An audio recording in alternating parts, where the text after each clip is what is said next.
So we're up here on top of Jackass Hill.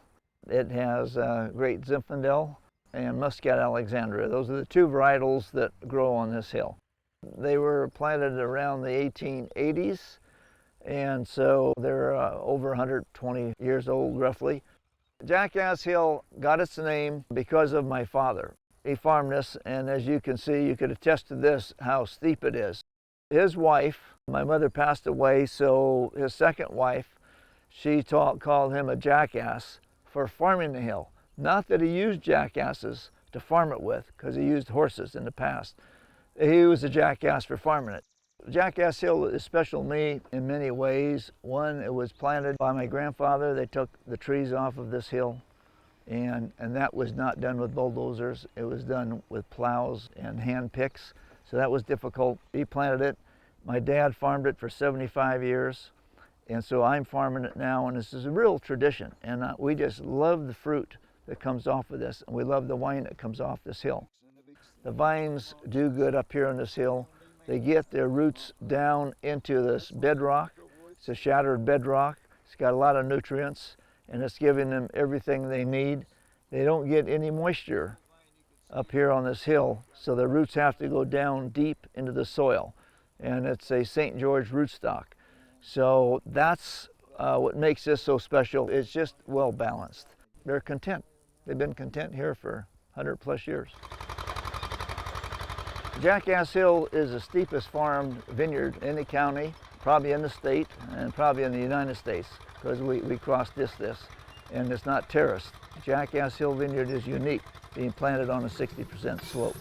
It's very dangerous being on this hill. You just can't get on it and do it. You kind of have to really think about it, and when you're on that tractor and you're disking across Jackass Hill, you're not thinking about a cell phone. You don't have a cell phone. You don't have anything. All you're thinking about the vine in front of you, the disc behind you, and where that tractor is going, because those tracks sometimes only have an inch on each side of that track going between two Zinfandel vines. You got to get that tractor through there without hitting an arm and breaking the arm. As a little kid, I've suckered up on this Jackass Hill. I've hoed it, I pruned it, picked grapes on it, did all of these things. It never got so steep on that 60% slope as when I got on a tractor. And that's the steepest it's got. When I'm on Jackass Hill and disking it, and we're on this steep 60% slope, and all of a sudden that tractor will slide down the hill, you don't have time to think about jumping off. You just don't have time. It's got to be automatic. You have to think about immediately how you compensate for it. You take the disc out of set a little bit. That means it's not pulling as hard, so the tractor is more relieved. Immediately you turn the tractor uphill, and if you have to think about it, it's too late. So it's very spontaneous and automatic. When you see other people doing it, it doesn't seem quite so steep or quite so wild. But when you get on a 60% slope yourself, it gets really, really steep. And what you're really waiting for, which is a finite of it, is that tractor quits sliding. You know, going an inch or two sliding is okay, but when it starts to move 6 inches or moves a foot, then it's like, oh my God, when's it gonna stop? And you don't wanna pass down to the next row, because you're gonna take out some vines, and then you go to even a steeper area. And as I'm going through this hillside, get on the 60%, we can tell by what happened and the way the soil is. That tractor is going to move down at a certain spot. That disc is going to move down at a certain spot. You get to another location, that disc is going to move up. And this can be within 8 feet of one another. So that disc is kind of like a dancer. It dances up, but it wants to hit that vine, or it dances down. I've never had such a dancer like that in my life, but that disc is hard to control, and that's why you're watching it all the time.